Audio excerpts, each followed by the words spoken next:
Hello, everyone. You are listening to Those Are the Girls with Mallory and Friends. I'm Mallory, and we are changing culture and bringing back traditional values. Okay, so I'm really excited about this episode. I have Katie Geer on, and I think this is just going to be a really good, informative episode. I've been following her account for a couple of months, I've maybe even a year. She has an amazing ministry or organization, however you want to define it. And she's going to talk a little bit about that, share her testimony. So let me read you guys Katie's bio. So Katie Rose Geer. I'm saying Geer like that because I keep wanting to say Greer. I don't know why. In my head, it just says Greer. It's okay. Katie Rose Geer is a college student at Liberty University studying behavioral science and health promotion. She's a speaker, a teacher, grassroots activist, and founder of Worth It Network. Speaking to students and sharing her testimony at schools all across America led her to start Worth It in August 2021. Okay, Katie, we are super excited to have you on. Can you tell us a little bit about what your testimony actually is? Who are you? Let's get started. Absolutely. Well, thank you so much for having me on. I am absolutely thrilled. Worth It is thrilled. But yeah, my testimony starts way back in the beginning. Grew up in a biblical Christian home. However, like I think a lot of people are facing, the United States right now, we're going through a huge identity crisis. The culture is telling us a lot of things on what we need to place our identity in our gender, in our sexuality, in our popularity, in our looks. And around middle school years, like the majority of people in middle school, you go through an identity crisis. And at that time, it kind of destroyed me, the identity crisis I went through. And I went through a lot of the things that we see middle schoolers and high schoolers going through today. Depression, suicide, addiction, social media addiction, pornography addiction. We see all these issues that our culture is facing. And, the Lord has allowed me to walk through a lot of those things. And that's given me, I believe, a broken heart for this community, this group. Population of people, middle schoolers and high schoolers who are really going through identity crisis. In my junior year of high school, I was invited to speak at a school to help teach their health education course.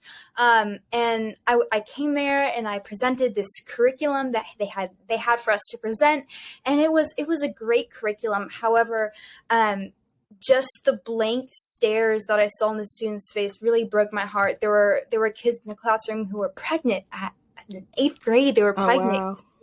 They were committing suicide. There was several deaths that had happened that past year from students, and it really broke my heart. And as I was teaching, the message was really lacking. The whole message that, health education in general wants to give is, abstinence, is, protection, trying to avoid teen pregnancy, STDs, all of these things, even diving into suicide and depression, and here are hotlines you can call. However, they were all very surface level. They kind of just addressed the risks, or they address the very loose things that students go through, like peer pressure. They address peer pressure. They address, here are resources for you.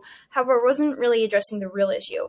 And I realized the real issue that we're facing is kind of an identity crisis. And Absolutely. We see that result from a lot of different things, from social media, from the lack of connectivity that we have, the destroying of American families that we see in culture right now. All of that is kind of leading up, causing this identity crisis, which is then causing a lot of these issues that we're facing, specifically surrounding mental health.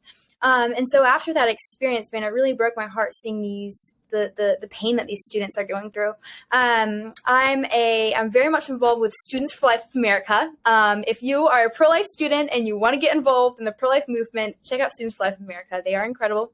Yes, we are big fans over here. They have a lot of initiatives that you guys can all get involved with. But Students for Life of America had a huge competition. I like to call it a baby Shark Tank, where they invited students who had an idea for the pro-life movement, an organization that they wanted to start, a need that wasn't being met in the pro-life movement that they wanted to meet. And they invite these students to come on to pitch their idea. And then if they won, they would get mentorship and a lot of funds, and Students for Life would just pour into these few students and help them launch their organizations. And that's really, sorry, pause for 2 seconds. That's really needed in the movement, because there's so many people, and I'm sure some of you listening have all of these different ideas, and you want to move forward, but sometimes you need money, sometimes you need mentorship. Not everybody has like super entrepreneur parents or that background. That's really cool. Students for Life did that. Absolutely. I didn't know anything about business. I didn't know anything about launching an organization or media. It's hard. And so being able to be plugged in and get mentorship from, I was mentored by Kristen Hawkins, which was so cool. Wow. Was just a really cool opportunity. And so it was through that program that I actually had the idea for launching an organization to really address that identity crisis that students are going through the form of sexual education and health education. And as I was doing research for that pitch that I needed, I was researching different curriculas that are out there. And you may not know this, but the majority of curriculas are actually created and funded and pushed by Planned Parenthood. They're the number one provider of health education in the United States right now. And as I was researching, they're absolutely horrific. There's a huge organization called AMAZE, AMAZE. If you are over 18 and with your parents' permission, I would encourage you to go look at this organization. They create cartoon videos for sexual education videos for middle school, elementary school, even pre-kindergarten kids all across the United States, even globally. And I clicked on one of the videos to watch. And this is a video that they're showing to middle school students across the country. And YouTube placed an age restriction over this video. The exact same video that they're showing millions of middle school students across. And I kept doing more research, and in fact, a lot of the organizations that are pushed are funded by people from Playboy, and a lot of those organizations, there's even a curriculum. I don't know if you guys are familiar with something called the Gender Unicorn. I would encourage you to Google that as well. Stuff like that on TikTok. Yeah, they basically, or like people talking about it. Yeah, they break down different segments of human. Of this is who you are biology. This is like biologically. This is who you can choose to be. Like if you want to be a male or female. This is who you want to be attracted to. This is who you want to be emotionally attracted to. It's basically breaking down gender and encouraging kindergartners to choose what gender they want to be. And that was actually created by a pedophile. I found out that was developed by a guy who was charged for pedophilia. So I guess I shouldn't be surprised, but I'm so shocked. Yeah, I came across a lot of things that really horrified me. Yeah. Planned Parenthood is starting to teach sexual education to kindergartners. And they're encouraging kindergartners to do things that you shouldn't do. And they're talking about really inappropriate content to really young children. And what that does is that breaks down that protective alarm that every little girl and little boy has if an adult who's not their parents talks to them about sensitive sexual issues. And so I was going to ask, sorry, I keep cutting you off. Yeah, you're good. I was going to ask, why do you think they're doing that? But they're doing it to break down the alarm. And then what are they saying? Why are they saying they have to tell kindergartners? Like, what's their reasoning? Like, we have to show this to children.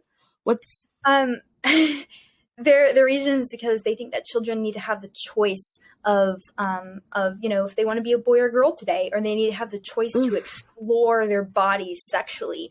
And as children, we're not, kids aren't designed that way. They have parents for a reason. Yeah. And turning off that alarm opens the door for other adults who are not teachers to talk about sexual things with young kids. And that opens the door for a lot of abuse for very little children. And so they're encouraging students, and they're telling students that they're nothing but sexual, and we are more than sexual. Yes. And students need to know Amen. that their identity is not who they think they are sexually, or how they perform sexually, or how many people they have sex with. Their identity is in something much greater. And so through the research that I did leading up to the pitch in the mini Shark Tank that Students for Life held, I really got Really quick. Sorry. I'm so sorry. I keep cutting you off. I keep having these questions. Before you move to that, can you give like a tip if someone has a kindergartner, middle school, some things that they should be looking for, or like ask their student or ask their kid to look out for, and to see if they're being taught by any of these terrible organizations or something like that? That's a great question. Planned Parenthood doesn't want parents to know. Yeah. They're hiding a lot of these things from parents for a reason. So if you're listening and you're a parent, or maybe you're a student, you know people who have little kids, Yeah. or maybe you're in school yourself, I would encourage you to request the curriculum from the school, or even ask to sit in during when the curriculum is taught. A lot of times they won't give you the curriculum, and that's, as a parent, as a student, you have full rights. You have the right to receive the curriculum and to know what your students are being taught.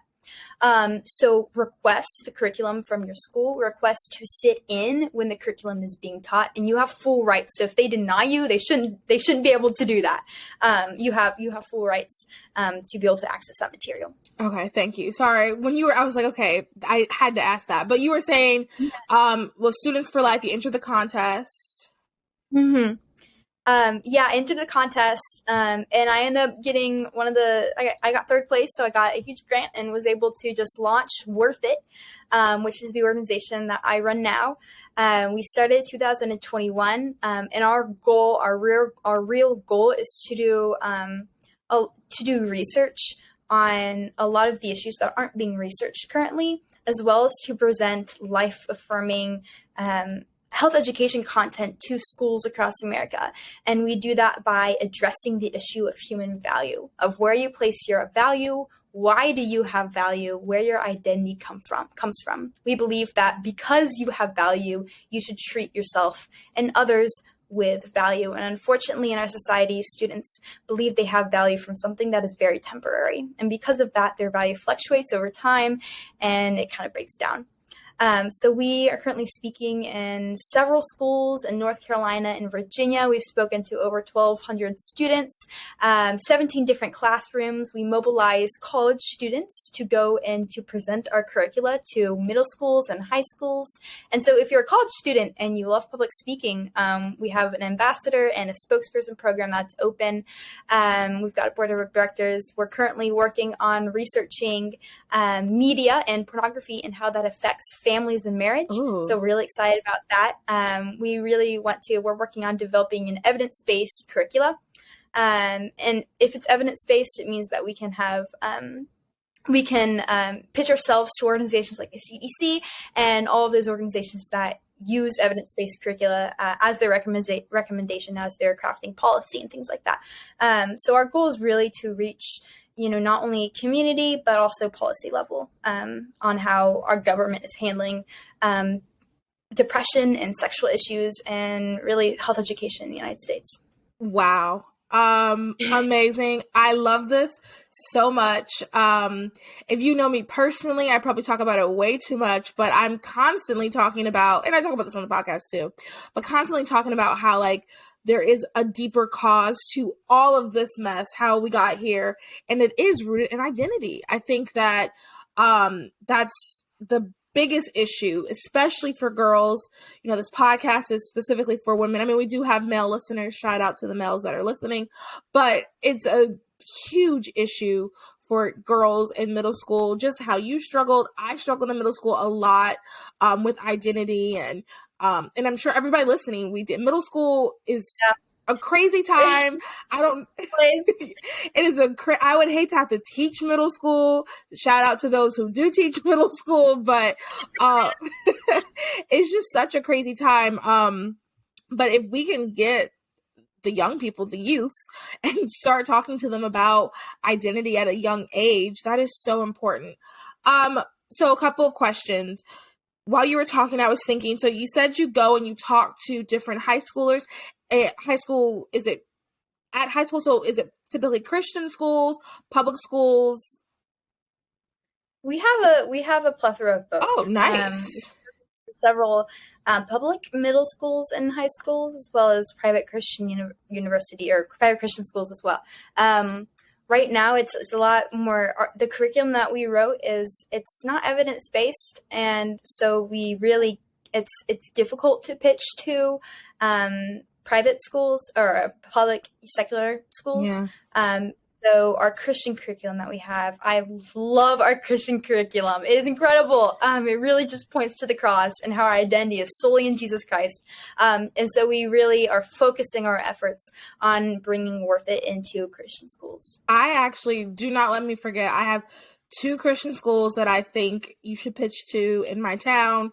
But don't let me forget. But no, that's really good. And once again, this is needed. I mean, to share a quick story, I was at an event at, I guess I probably shouldn't say the high school, but it is a high school that is religiously affiliated in my town. And they were saying it was a pro-life event, and, people were asking questions, and one of the parents raised their hand and said that at this religiously affiliated school, they had someone come and talk about pro-life issues, and a huge group of girls just got up and left. Now, these are girls who are supposedly raised in a Christian faith, Protestant or Catholic, and they were upset by what the speaker said that was pro-life. And they, you know how when you're in high school, you're making a statement. Like my high school, we all signed a sheet of paper to see if we could wear skirts, or I'm sorry, if we could wear dresses. So, you're making all the statements. But my point is, though, like, this is needed because girls specifically are just going way off course. They're going way off course. And even in our Christian private schools, even in our schools that are religiously affiliated, they're going off course. And really talks to the culture. And my next question is, maybe give me like two things that you think we, listeners, myself, we can speak into the culture that kind of has to do with worth. So like maybe like a principle or something that Worth It has that you think could really speak into the culture. Yeah. Well, one of our biggest slogan is worth it because who you believe you are determines everything. Ooh, I love that. The culture loves that phrase. The culture loves that phrase, but I think it has a deeper meaning from a biblical perspective. Who you really believes you are, who you believe you are really determines everything. And I think the number one thing that we as creators of Christ need to realize is that who we are is not our successes, not how well we do in school, not who we marry or how many people we date or who we look like or how many followers we have on Instagram. Who we are is simply a daughter of Christ. That's all you are. And because of that, no matter what you do, you can't change that. It's permanent because things are going to change. You're going to have different seasons in your life. You're going to have different friendships, different careers. Your whole life is going to change. But one thing that never changes is your identity as a daughter of the King, of the High King. And if you place your whole identity on that foundational truth, no matter what goes on in your life, no matter what burdens, no matter what trials you go through, your identity is going to be firm. And so I think the whole idea of placing your identity in something that is firm is going to change the course of your life. And that thing that is firm, the thing that never changes is the cross. So for my girls, you are a daughter of the King, and that is it. Like that is your whole identity. So live from that one truth. So that'll be my first thing. Amen. I want to clip that. Continue. And I think, if I have to pick another one, that's going to be hard. But I think the next thing is because you have value, because you are a daughter of the King, you have to treat yourself like one. I think a lot of us, we say, we treat ourselves with value. We, self-care, we take baths, we run, we eat healthy. But what is really important that we don't really often talk about is what are you telling yourself and what are you believing about yourself? What are you telling yourself? Are you telling yourself, lies about yourself, or are you telling yourself that you can't live up to this, or you have to do this to have value? It's really your thoughts. There's a verse, I believe it's Philippians, is whatever is true, whatever is lovely, whatever is good, whatever is kind. There's more. Think upon these things. And that verse needs to be the foundation for our life as females. What are you thinking about? What is in your mind? What thoughts are you thinking about? Because what you think about is really going to dictate how you live, in a sense. And so you need to treat yourself like value, because you are worth.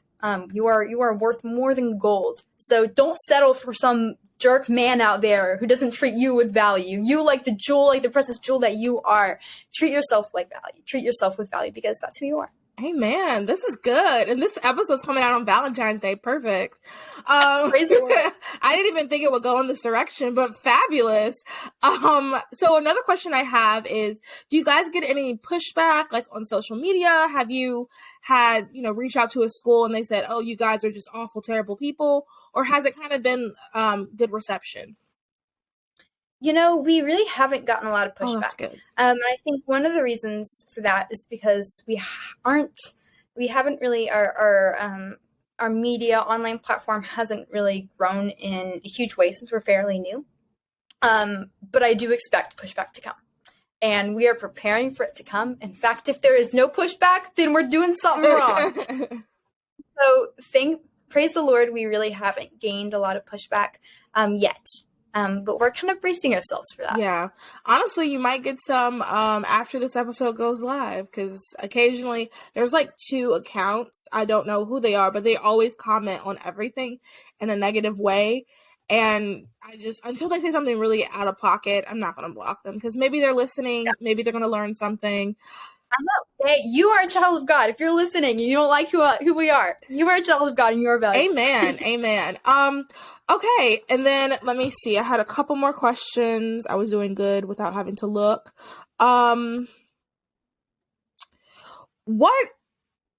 you stated that you started this after doing research, and what made you like pro-life? What made you really want to go in this direction? Because in my head, I'm thinking you started off like regular girl, then you became pro-life, and then you started to do more research. Okay, this area needs something. What started all of this? Oh, that's a great question. My junior year of high school, I watched the movie Unplanned, completely wrecked. Mm-hmm, mm-hmm. From then, I started sidewalk counseling outside the abortion facility near our area. Had some really cool experiences to talk to a lot of girls, and several of them chose to save their babies. And that was just really life and death for me, to be able to it really opened my eyes to the impact that we as youth and as students can have. I think a lot of people say that these kind of issues are better fit for our parents or doctors or lawyers or people who are older and have their life together. But in reality, we have something that they don't. We have our influence. And as youth, we need to harness that influence because we can really make a difference. So I started a Students for Life group after sidewalk counseling in my junior year of high school. It blew up, incredible Students for Life group. It's still going on today, although I'm not involved in that Students for Life group right now. Got highly involved with Students for Life. I'm a student spokesperson for Students for Life of America. Love that program. And also did the accelerator, the mini baby Shark Tank program that Students for Life have. So that's kind of how I got started in the pro-life and advocacy world, shall you say. Awesome. Switching gears kind of back to the education portion. Trying to figure out how I should word this. With the influence of Planned Parenthood and Playboy, the Playboy aspect is, so I had heard about Planned Parenthood, Monica Klein. I don't know if you've heard of her in her podcast. Love her. I've heard the Planned Parenthood. I did not know about Playboy. That is an disgusting, huge toward Playboy. So with that influence, can you see, have you guys done research, or like, is there a correlation with how we kind of started going downhill, I guess, culture-wise, when this sexual, I guess, when sexuality, I guess, left being abstinent to just be safe, I guess. Because I guess that's where it is now. It went from being abstinent to just being safe. So have you guys seen a correlation to like the decline in the culture with that? Or have you guys done research on that at all? You know, it's interesting. I've done a lot of research on, well, not research myself, but like read a lot of articles and done a lot of like literacy research on the effects of Planned Parenthood and comprehensive education, which is the kind of education that Planned Parenthood is pushing out, and how that has impacted our communities in our world right now when it comes to sexual behavior, risk behaviors. And actually, it's teen pregnancy has been on decline for about a decade. Oh, and interesting. Yeah, it has. And so, which is great, which is incredible. But and also abortion rates have been on a slight decline as well. And there isn't a lot of research on, at least not how that I've seen, on exactly what these curriculums and how these curricula are affecting our culture. However, I will say with certain categories like depression and suicide, pornography use is a huge one. These are all rampant. Mm-hmm. And a lot of those are directly tied to social media use. So like with the rise of internet and cell phones and Instagram, there's a direct correlation with depression and social media. Wow. I haven't seen a correlation being made between comprehensive education and social media. And I think one of those reasons is that comprehensive education doesn't really address social media. They do speak positively about pornography use. They actually encourage students to watch it and view it for education purposes, which is absolutely horrible. Disgusting. We have seen, there's so much research out there on how pornography consumption really damages families. It is involved directly with human trafficking, increases human trafficking use. The majority of people who are involved with that kind of production are human trafficked. And so by our viewing it, we're actually aiding, and we're providing we're aiding a human trafficking. We're participating in that, whether we like to say we are or not. So I haven't seen a direct correlation being made between Planned Parenthood's efforts and pornography use and depression and suicide being made. However, those are all up. Depression, suicide, pornography use are all up. And comprehensive education is very prevalent in the United States. So, yeah. Wow. That's sad. So with depression and suicide, I heard that too. I don't know what that was. Sounded like a dinosaur almost, but anyway, no, you're good. With depression and suicide being up, and what are is all that goes back to identity as well, or what do you think? Can you just talk a little bit about that really quick? Just why it's up, yeah, and maybe talk about like what's a solution. I guess you could have said all of the solution is identity, but maybe talk a little bit more about that. Yeah, absolutely. One of the reasons that we see depression and suicide up is the lack of connectivity that we're facing. We're so disconnected, so isolated. And one of the huge reasons, one of the big risk factors for that is social media use, is constantly being on a screen, on phone, on TikTok. And so there is a direct correlation between the rise of social media use, rise of TikTok, rise of YouTube and TV, and depression and suicide. And so I think a big solution for that is trying to solve and trying to increase student connectivity and trying to decrease isolation and loneliness. And I mean, though it's so complicated on how you really fix that issue, because there are interpersonal, there are community level risk factors that really play into that problem of isolation and loneliness. And so, parents and your community and where you grow up and living situation, all of that really feeds into isolation and disconnectivity. However, social media use is a huge one. And so I think addressing that and really giving students tangible ways on here's what social media is doing to you, and here's how you take control of your phone. Ooh, I like that. As students, take control. We don't know how to take control of our phone, and right now it controls us. If you're going to really be really honest with yourself, your phone kind of controls you, and it's really using you, and we have to say, no, we're using it because it's a tool for our own use. It's a tool for our own gain. And so one thing that Worth It really focuses on is education, is technology education. So we teach students, we first lay out, here's what internet and social media is doing to you, and here's some steps that you can take to really control your phone, to control your social media use. And so we really hone down on controlling that, your screen time, controlling social media use. And that's going to be, I believe, a huge way that we address this pandemic of loneliness that we're facing right now. Wow. Well, this is great information. Worth It seems like, I mean, it's needed. And I'm excited to see how you guys grow. I'm grateful I can say I knew them at the beginning. I mean, everything that you're saying, I just think is so important. And not just, you focus on middle and high school students, but some of the stuff you were saying, I was like, I need to listen to that myself. I mean, things you were saying about identity, the control of the phone, I definitely need to work on that. But these are good principles that we can be working on, not just students, but just us, young adult women. We can also be working on. Yeah.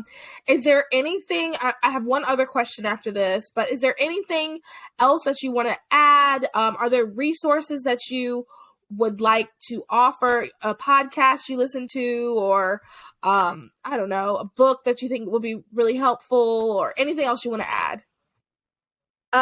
Yeah. Oh, this is a good book. Allie Beth Stuckey, You're Not Enough and That's Okay. That. I would highly recommend that book. I read it. Love that book. There are also a lot of, I'm blanking on them right now. But yeah, so I would definitely, that one is one of my favorite books. Right now we're working on creating a database of resources for students who are interested in decreasing screen time and what to do if you're addicted to social media type thing. And we really haven't created that yet. But if you follow us on Instagram and check out our website, we'll probably have that up and running in the next month or so. Oh, nice. And we'll have a bunch of resources on there as well. Awesome. I'll link the website. I'll link their social media. And then whenever you get those resources, if you post about it, I'll make sure I share it and everything. Well, that's great. So the very last question I want to ask you, we ask all of our guests, if every single girl in the world was looking at you right now, what is one thing, the most important thing that you think you should tell them? I've already stated this, but man, I can state it a million times. Please do. You have value, and your identity is in what our King has done, is in the cross. So place your identity in Jesus Christ, and your world will not be shaken. Oh, man. That's perfect. Perfect. Thank you so much, Katie. This was fantastic. I would love to have you on again too, maybe in a couple months, to just talk about what else you guys are doing. This was just such a great episode. We talked about topics I was not expecting. Oh, well, thank you so much for having me on. I had a blast, and we can't wait to just, share with our viewers all the stuff that you're doing. Awesome. Okay. Well, you guys, if you enjoyed this episode, which I know you did, make sure you share it with your friends and family. A question that we can put on our Instagram and Spotify. I'm trying to think what would be a good question to ask. How do you think, where are you struggling in your identity? Comment on the YouTube page, comment on our Spotify, where are you struggling in your identity? And then we can maybe have some conversations about how we can make sure our identity is rooted in Christ, rooted in the cross. So make sure you rate, review, subscribe, tell all your friends, tell your family, join the Patreon, do all the things for Those Are the Girls. Make sure you head over to worthit.org. Are you .org or .com? Worthitnetwork.org. I'll link it, so don't worry if you did not get that. I'll link it in the description and in our show notes. All right, you guys, have a great rest of the day, evening, wherever you're listening. Bye.